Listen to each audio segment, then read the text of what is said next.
imaginez un peu ngeen am ay seex kenn ki nekk l'enfant du diable. Allahu akbar. Hello les chita, what's up guys? Les gars, I'm back pour une nouvelle story time. Je sais, t'as une caméra, mais moi, lol, en fait, mais comprenez-moi, prenez-moi comme votre petite sœur, comme votre grande sœur et tout. Parce que préparez-moi, en fait, raconte, fan de modèle lunettes, je sais pas trop. Je me sens. Si vous me contactez, je me sens. Mais donc, j'avais pas trop prévu filmer story time et tout, vu que. Yàlla baax na dama amoon date ñu ne ma bëggatuñ ma ne xaaral toog rek filmer est-ce que du seen ñaari en tout cas les gars namoon naa leen am bac jàpp leen nag sérieusement normalement avant-hier laa woon posté première vidéo pour 30 jours de story time de Chita vous dit tout bi waaw avant-hier laa ko woon commencé mais réseau bi c'était pas trop ça ci live bi sax gis ngeen ni mu doon dawee moo tax pour poster vidéo dafa métti woon donc moo tax ma commencé woon ko hier mais n'empêche di ngeen am seen 30 jours voilà donc dañ leen samp story time tey bi c'est très intéressant intéressante choquante lépp loo leen xalaat en fait sama trépied bi moo dem ba moo tax ma samp ko fii dégg ngeen yàlla baax na waaw. Mais en tout cas n'oubliez pas de liker aussi avant ñu tàmmale liker commenter partager abonnez-vous aussi bu leen abonné gul yéen ñi nga xamante ne ay wàcc bees ngeen bienvenue dans Chita vous dit tout dans les story time de Chita bienvenue dans la team de Chita xam ni fii vous n'allez pas vous ennuyer parole de scout vous n'allez pas vous ennuyer parole de scout voilà de ce fait générique.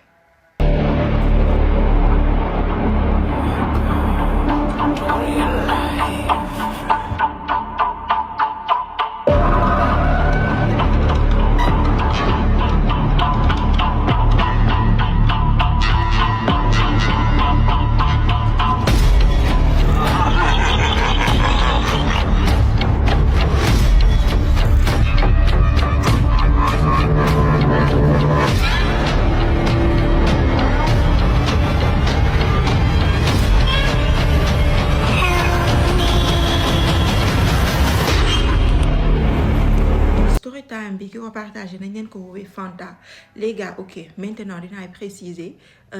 histoire yi fan la amee mais du ma wax exactement fan la genre mën naa leen wax pays bi région bi mais pas plus vous voyez je crois que là c'est bon donc story time bi ko partage nañ leen ko woowee Fanta ku ko xam tur bi xam ni tur sénégalaise la carrément donc effectivement Fanta sénégalaise la mais histoire bi États-Unis la ko dalee waaw parce que Fanta liggéeyu fille au père mooy nunu je crois fille au père moom genre yooyu daal la doon liggéey États-Unis nee ma Chita j'ai quitté le Sénégal daal dem États-Unis pour mën a daan sama doole et tout nee na ba may dem États-Unis maa àndal sama mag bu góor moom ba mu demee dafa am ay problème donc dañ ko mujj a répatrier maanaam dañ ko mujj a ndulli mu dellu waaw moom lañ ko mujjee ndulli donc man maa fa desoon au début c'était juste pour faire mes études et tout mais malheureusement maak sama frère il fallait que ñu nekk ensemble pour que ñu mën a jàppalante donc j'étais obligée pour que ma jéem wut benn liggéey bu ma war a mën a jafandu ci war ci mën a nekk en fait instant boobu donc ci laa amee idée daal di postuler wu et tout pour nekk fii au pair jaar naa ci ay agence jaar naa ci ay kër def naa lépp lu ma mën ba au final ma am benn liggéey bu nekk fii au pair nunu ci benn kër neen ma Chita la maison elle était tellement grande comme imagine leen comme film horreur yi tout le temps genre bi am yow ci grenier yi du ma di sa grenier mais sa chambre tout le temps day mel ni dañ koy ber nee na moom néegam bi ñu ko joxoon néeg bi dafa nekk ca kaw a ima déglu leen bu baax ca kaw a seen case yooyu di def nii nga xamante dañ ko fa daan denc lu ci ëpp dañ ko fa daan bàyyi pour ay seeni bagage wala tout nee na foofu lañ ko jox comme néeg nee na ma néeg boo xamante ne ndaw te ki le plus bizarre néeg bi am na caabi mais caabi bi ci ginnaaw yéen ñi seetaan film wayaay yooy xale bu jigéen bu film ba nu mu tuddati la femme de ménage di ngeen comprendre li may wax neen ma Chita néeg bi comme néegu femme de ménage bi fi mu amoon carrément neen ma man tamit je m'étais rien dit parce que vraiment néeg bi même bu dee néeg bu ndaw la am naa lii lal bu nooy maa ngi toppatoo xale il faut savoir que ñaari xale kenn ku jigéen ak kenn ku góor ki nag moo gën a nekk mag ku jigéen ki 6 ans la amoon 6 ans 7 ans je sais plus mais nee na entre 6 ans 7 ans la ko jigéen am ku nekkoon góor ki nag moom moo amoon 12 ans 11 ans 12 ans yooyu donc man xale yi heureusement dama leen a gis rek xale yi bëggal ma seen bopp te xam nga ñoom liggéeyal leen lu ci ëpp américain liggéeyal leen dafa métti mais sant yàlla man dama doon wax que ni mënoon naa dal ci kër gu métti mënoon naa dal ci fu pire mais alhamdulilah daluma fu mel noonu début bi tout se passait à merveille nee ma Chita su ma yeewoo defaral xale yi ñu ndekki ma sàng leen yóbbu leen à l'école andiwaat leen su ma leen war a di yóbbu pour ñu balaade wu ma yóbbu leen ci parc ba suñu war a def ay seen lii yooyu xaw ma bu ñu waree dem pour def seeni cours de natation yi seen cours de équitation seen genre cours yooyu daal nee na ma yóbbu leen ma ñëw vraiment liggéey bi neexoon na parce que je m'entendais super méga bien ak xale yooyu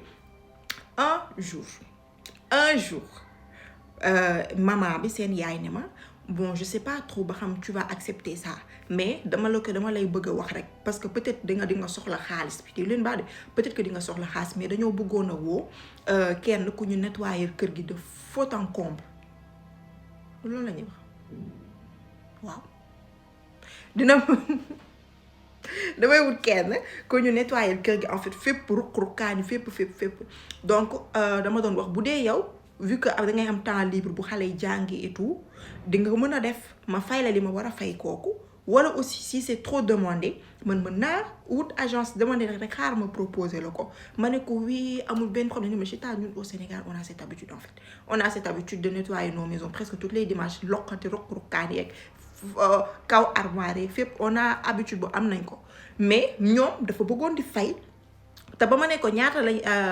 la prix bi et tout ba ma waxee prix ne ma Chita dama tiit mel ni sama genre salaire nunu bi may fay foofu mais dañ ko multiplier par 4 moom la doon fay pour benn jour nga nettoyer kër gi ba mu mat nee na ma donc man maay kan pour bañ a bañ ma ne ko mais c'est pas un problème madame ça mën naa ko def deret sénégalais gi mooy daw ci sama yaram loolu mën naa ko liggéey tiitalu ma et tout pas de souci mu ne ma non ça va t'inquiète pas bu la neexee sax mën nga ko répartir genre def ko en 2 jours 3 jours yow yaay xool rek mën nga def partie bi tey partie bi suba je veux pas trop te brusquer ma ne ko non ça va t'inquiète da nga doon fay pour 24 heures ñu defaral la ko mën naa la ko defaral en moins de 24 heures man xaalis bi na tegu sama loxo rek ne ma Chita vite fait jëkkër ji daal dem liggéey dégg leen bu baax de jëkkër ji daal dem liggéey kële yaay ji dem liggéey fekk yóbbu naa déposé naa xale yi ñu jàngi ba pare ba ma ñëw man tundum ci kër gi neen ma Chita ma commencé di nettoyer ba benn instant may wàcc ci suufa suuf genre pare naa fépp mais grenier bi ci suufa suuf laa waroon a dem pour nettoyer grenier bi ma wàcc est-ce que ubbi naa porte bi wàcc naa escalier yi wàcc ba ci suuf ma gis dafa amaat beneen porte te normalement grenier benn porte rek lay am ci kaw ma gis dafa amaat beneen porte mais cette fois-ci porte bi dañ koo cadenassé genre porte bi dañ koo cadenassé carrément pas benn cadenas fii ak ay crochet yu bëri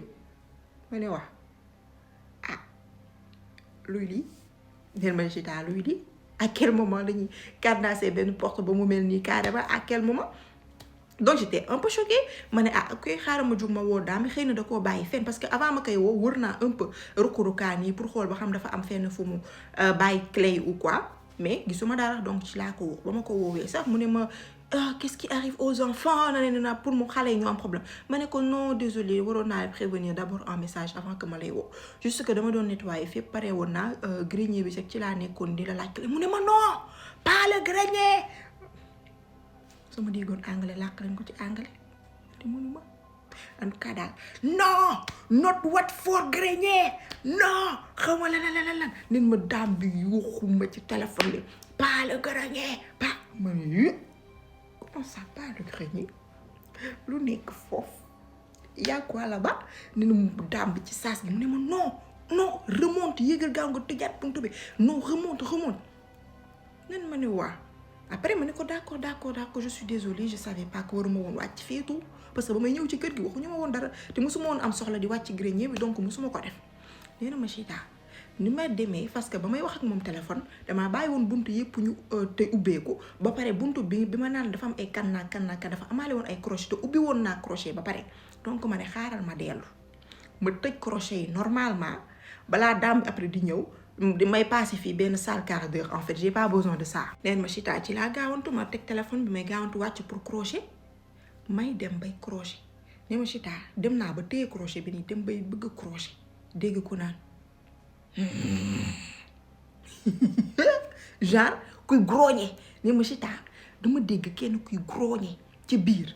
ma ne déedéet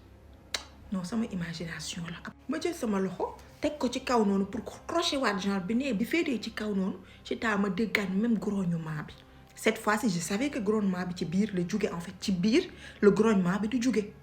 nee na ma Chita ma gaawantu naan y'a quelqu'un daam ko fi nekk yes tout ça en anglais what do you think who are you comprendre ngeen du bàyyi naa anglais bëgguma ko am problème. neen ma maan ki y'a quelqu'un dafa am kenn ku fi nekk xaw ma lan ak lan nee ma Chita kenn tontuwuma rek ma gaawantu crochet bi ci suuf rek daw ci escalier yi pour mën a yéeg ma dem ba yéeg ci kaw escalier yi dégg ko naan ma s'il te plaît papa ma dégg ko naan ma s'il te plaît papa benn baatu xale bu ndaw ni ma Chita voix bi ngay xamee ni ki mën a wax de s'il te plaît papa bi xale su tuut la ku tuut ku ndaw la dama tiit ba dama frappé porte bi rek tëj rek gaawantu yéeg ci kaw yéeg escalier ci kaw rek dugg sama néeg rek tëj bunt bi. ni ma Chita ma nekk fa di lox ma naan déedéet sama imagination la ma ne noonu ak lii mënul nekk sama imagination en fait c'est là je suis caliente ce soir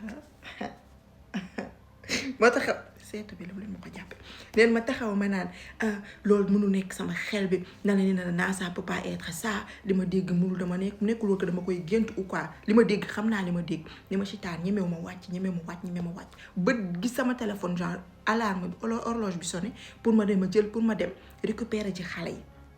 ni may génnee sol sama yére pour wàcc ma dégg oto di gaare ci buntu kër gi genre pour man soit daam bi daa wàcc wala jëkkëram et tout ma naan bu ñu ma fi fekkee te jëliwuma xale yi dina am problème après ni may gaawantoo dem di ubbi buntu bi rek ma gis daam bi dugg si avec les enfants maanaam daam bi ma woowoon maîtresse de maison bi ma woowoon mu dugg si avec les enfants ku jigéen ki ak ku góor ki yépp ma ne ko ñoom laa bëggoon dem jëli et tout mu ne ma non t'inquiète dama teel a quitté moo tax ma ne mën naa leen dem récupérer ci ma ne ko ok d'accord nettoyé naa kër gi fépp def naa lépp et tout mu ne ma da nga wàcc ci grenier ma ne ko non en fait dama ñëw rek gis que dañ koo cadenassé ci laa ñëw pour woo la mu ne ma que ça ma ne ko dafa am dara loo gis ma ne ko déedéet dafa am dara loo dégg ne ma Chita j'ai pas réfléchi xaw ma lu tax au lieu que ma wax ko dëgg bi ma fen ko dama ko fen ma ne ko non mu ne ma c'est sûr ma ne ko non je dégguma dara oui c'est sûr que dégguma dara mu ne ma ok rek mu gaawantu dem dugg di leen baax de rek mu gaawantu dem dugg ci grenier bi tëj buntu bi ci kaw noonu mu tëj ko daal di wàcc toog na fa ay 15 à 20 minutes après ci la yéegaat ba mu yéegaatee mu daal tëj buntu bi ne ma porte bi genre bu ko ubbee teeti bàyyi ko fii commencé fermer et tout amoo soxla ci suuf et tout ma ne ko je sais que aw ma fa soxla mais juste que vu que da nga ne ma nettoyer de fond en comble ci laa ne nettoyer grenier bi ci la bokk mais je savais pas je m'en excuse ni ma Chita bés boobu ci la dame bi commencé changer comportement ak man genre nekkul dafa soxor ou quoi mais calculer tuma laajatuma comment je vais xool ba am su ma jëlee xale et tout daf may romb genre comme inconnu bi ma mës a nekk pour ñoom sax mais au moins da doon waxtaan ak man di kaf ak man di reetaan ak man léegi fekkee tu ko ci léegi man depuis ba ma déggee bruit bu bizarre boobu man tamit je me sentais plus à l'aise je me sentais absolument plus à l'aise ci biir kër gi sentiratuma sama bopp ci biir kër gi guddi gi damay def ay cauchemar et tout léegi ba benn jour ma daal di woo sama frère bi ñu répatrié ma woo ko hôtel expliqué ko mu ne ma comment ça ma ne ko mu ne ma mais pourquoi t'as pas vérifié ku la wax ni kii nekkuñu ay meurtrier nekkuñu ay teneur d'otage et tout mu yàq sama xel bi ma naan ko yow looy wax nii mu ne ma xam nga man dañ maa répatrié dañ maa bule ma dellu Sénégal yow duñ la bule ca kaso yi lañ lay tëj ne ma Chita ma gën a tiit nag ma taxaw di réfléchir naan lan laa war a mën a def ni may réfléchir noonu rek ma ne ok naa jéem a dem ma xool genre tey ci guddi bu ñëpp nelawee naa jéem a dem wàcc ma xool ba xam sama frère bi li may wax effectivement c'est ça pour ma mën a prévenir les forces de l'ordre avant que man ma ci am problème. nee na ma Chita guddi googu daal ma nekk fi di jaay inspecteur gadget ak Colombo man daal ma wàcc ba ci suuf fekk porte bi ba tey porte bi mi ngi tëju ne ma Chita ma xëcc porte bi gis ni que dañ koo tëj à clé dañoo tëj porte bi à clé ma xool gauche xool droite xool tuuti ci commode beeg yooyu ci laa gis clé yi ñu ngi koy teg ci kaw benn table noonu benn table bu nekk foofu rek ma daal di récupérer clé bi y avait 3 clés ma doon tenter rek bu mu ci doon xëy na ci la benn la ci ñoom effectivement benn la moo ci ñoom ma ubbi ma tourné ma ubbi bunt bi wàcc ci suuf genre pour mën a wax en fait ma wàcc ba ci suuf escalier gis ni que effectivement ba tey carnaar yaag yépp nga fa ma teg sama bopp jege genre ni sama bopp daan ne y a quelqu'un dafa am kenn ko fi nekk pourquoi tu es là qu'est-ce que tu fais ici naan dafa am kenn ko fi nekk ne ma Chita kenn waxut or que j'entendais benn respiration genre du genre yow booy wax ak nit comme ça ngeen wax Chita naan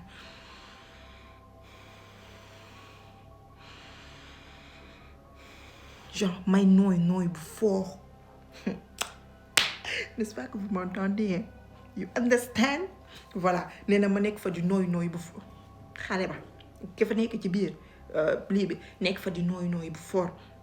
ma ne ok kon am na kenn ko fi ne ma ne ko maa ngi dégg ngay nooy lan la tu es blessé et tout dafa am dara la dal ba tey kenn tontu ma ne ma Chita instant boobu ma ne xaaral ma yéeg ma dem prévenir la police parce que je savais qu'il y avait quelqu'un ici xam naa que ni am na ku nekk ci biir grenier bi nee na ma Chita ni ma yéegee rek ma dégg kenn ku naan ma pars pas me laisse pas genre bul dem s'il te plaît bàyyi bu ma fi bàyyi rek ma reculer parce que baatu xale laa dégg ma ne ko ma chérie qu'est-ce qui se passe pourquoi tu es là lu tax ñu tëj la fii lan la mu ne elle est méchante c'est elle qui m'a enfermée ici elle est méchante s'il te plaît libère-moi ubbi bunt yi libère-moi ma ne ko je peux pas te libérer là parce qu'il y a beaucoup de cadenas et tout xaw ma lan mais maa ngi woo la police pour que ñu ñëw mu ne ma oui appelle-les di insister appelle-les ma ne ko ok reste tranquille maa ngi ñëw neen ma Chita ma yéegaat escalier bi jàkkaarloo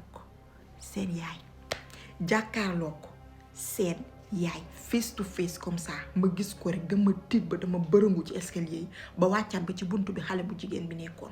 wàcc mu xool ma naan ma ni ma ne ko attends je peux tout expliquer damaa dégg ay benn xale buy wax fii xaw ma lan mu ne ma soor doo jugéennal fii xaw ma lan ne ma Chita ne may gaawantoo di daw di yéeg escalier yi ma dégg baat bu diis boo xamante ne non bul dem genre je vous dégg ma naan li comme film horreur en fait comme film horreur nee na xale bi ma doon dégg baatu xale bi ma doon dégg xale bu douce boobu laa dégg cette fois-ci mais baat bu diis non ouvre-moi ubbil ma buntu de bul dem dana ubbil ma buntu bi faut que tu m'ouvres la porte ubbil ma ne ma Chita man xaw ma ba xam dama dofoon instant boobu xaw ma affaire bi nu mu fi demee je ne savais pas ne ma Chita ci laa gaawantu ma génn rek daw yéeg ci kaw jëkkër ja fekk ma fa nangu sama téléphone tëj ma ci biir néeg bi à clé neen ma Chita ma gën a tiit parce que waxoon naa ne ci début bi caabi bi ci biir ci la nekkiwul ci biir ne ma Chita ma gën a tiit gën a jaxasoo gën a jaaxle xaw ma lu may def xaw ma instant ba xam situation bi ma nekk dinaa ci génn je savais pas en fait je ne savais vraiment pas lan laay def instant boobu neen ma Chita maanaam tëj nañ ma ci néeg bi pendant 3 heures 4 heures de temps daam bi ci la ñëw ubbil ma bunt bi mook jëkkëram taxaw ci bunt bi moom mu daal dugg si ne ma je t'avais dit bul eggaat foofu je t'avais dit bul duggaat foofu ma ne ko je peux t'expliquer je savais pas en fait man sama yoon nekkul ci li ngay def sa kër juste que je veux que tu me libères dama bëgg a génn kër gi jàpp ci xaw mu ne ma ok téyewu ma la ci kër gi mais jamais duma la def lu bon mais je veux juste que nga déglu ma ak xel te bañ ma dégloo xol balaa que ñu lay libérer ngay dem ci biti di fa wax lu nekk te xam nga déjà ce sera sama parole contre yow sa parole laisse-moi juste expliquer ma ne ko d'accord neen ma dàmb ci la ma yëgal ne que ni maag sama jëkkër dañoo yàgg am problème am doom carrément dañoo mës a am problème am doom et tout mënuñu ko woon am léegi ba suñu taaw bu góor bi dañ koo adopté mais moom sax xamul ni que dañ ko adopté parce que on veut pas lui dire vu que dafa nduroo ak ñun carrément mel ni comme si ñoo ko jur on veut pas lui dire mu ne maintenant ki ci topp la petite fille certes man maa ko jur maag sama jëkkër ñoo ko jur mais avant que ñu koy am dañoo dem ci benn paa bi ñu dem paa boobu moo nañ ñun mën nañ leen jàppale genre comme genre seen marabu yooyu xaw ma féticheur xaw ma nu ñu leen di woowee mën naa def en sorte que nga am doom mais ay seex lañuy doon kenn ki seen doom carrément lay doon keneen moo koy jur du doon yéen mais kooku tant que yéen a ngi koy téye ci biir kër gi tant que yéen a ngi ay jege kooku noonu keneen ki ci seen wet doo leen manqué te xaalis doo leen manqué dara illaa yow mi diin nee na ma Chita daam bi di wax ma koy déglu man sax mënuma woon gëm li daam bi di wax effet ba xam am na ci àdduna ba xam am na ou pas man pour man daam dafa nekkoon di ma tiital ou quoi mais loolu mënut a am nee na daam bi di continuer naan ma ni ko féticheur bi waxee woon genre gaa boobu xaw ma lan la mais nee ni ko gaa bi waxee woon noonu la amee dafa am ay doom xale bi bébé yi ba ñu juddoo carrément parce que dañ ko waxoon que bébé bi warul juddoo hôpital mais ci kër gi la war a juddoo ñu ne bébé ba ñuy judd ci kër gi kenn ki judd na normal amul problème léegi l'autre ci jëmu boppam moo amoon problème pour génn parce que mel ni bëggul woon a génn ci biir bi te ba mu jotee ba génn ba xale bi génnee ci jëmu boppam xale bi moo doon demal boppam ci kaw maanaam gis ngeen mur bi imagine leen bébé bu cordon ombilical am nekk ci bébé bi di daw ci mur bi di dem maanaam bébé bi ni mu doon sori ci la cordon bi dagg bébé bi di daw di yéeg ci mur bi nee nañ kon ci lañ xamee ni que effectivement ki mu leen doon wax kii la ci lañ jëlee xale boobu depuis tout petit ci lañ ko tëj ci cave bi nee na ñoom balaa ñu dugg xool xale bi dafa am lu ñuy réciter dafa am lu ñuy téye bu ñu demee xale bi du leen mën a dara dara ci lañ koy mën a toppatoowee di ko bàyyi lu mu lekk di ko sànq di ko changer ay yére et tout mais kooku moom moo nekk instant bi ci cave bi warul génn ci cave bi nee na Chita ma xool daame ne ko pourquoi ngeen may wax lii nee na juste pour ñu dema daame ne ma c'est juste pour te dire genre les dangers yi nekk ci ginnaaw lii boo ko waxee xamoo yow lan moo la war a mën a dal boo génnee xaw ma naan da ngay dem police xamoo lan moo la war a mën a dal te xam naa sax boo demoon police duñ la gëm parce que suñu parole la contre yow sa part nee ma Chita comme ça mu ne ma maintenant nag à toi de voir tu peux quitter la maison dem fu la neex ou bien tu peux rester ici nga nekk ak ñun comme ni nga mës a nekkee ak ñun doo ci mës a am problème neen ma Chita j'ai pris mes dëbës j'ai pris mes këlëg et mes kalak et j'ai quitté la maison aussi neen ma Chita yemuma ci quitté kër gi rek de yemuma ci damaa quitté États-Unis damaa dellu Sénégal toog neen ma Chita tellement j'étais choquée neen ma donc ba ma découvrir sa page YouTube bi gëmee ma ko parce que man lii dama ne ku ma ko expliquer sax doo ma gëm sama propre frère ba ma ko waxee dafa ne ma ngay fen ba amatuma fit wax ko keneen ba moom loolu daf ma koy kaañoo jusqu'à présent nii neen ma Chita histoire bi maa ko dund ma ne heureusement ma ne loolu su ma toogoon États-Unis sax sama xel du daal or que dama fa demoon juste pour daan sama doole en tout cas c'était son histoire nee na il fallait que ma partage ko pour war a mën a libérer au moins pour ñoo xam ne dina am ñoom te dina ma gëm ma bañ a nekk dof man kese dans ma tête voilà c'était son histoire j'espère que ça vous a plu man moom je suis très choquée sérieusement je suis très choquée ci histoire bi ma dégg parce que bébé man su ma imaginer bébé di yëg ci mur bi allahu akbar ay ya rab yàlla baax na on se donne rendez-vous à très bientôt pour de nouveaux story times bisous.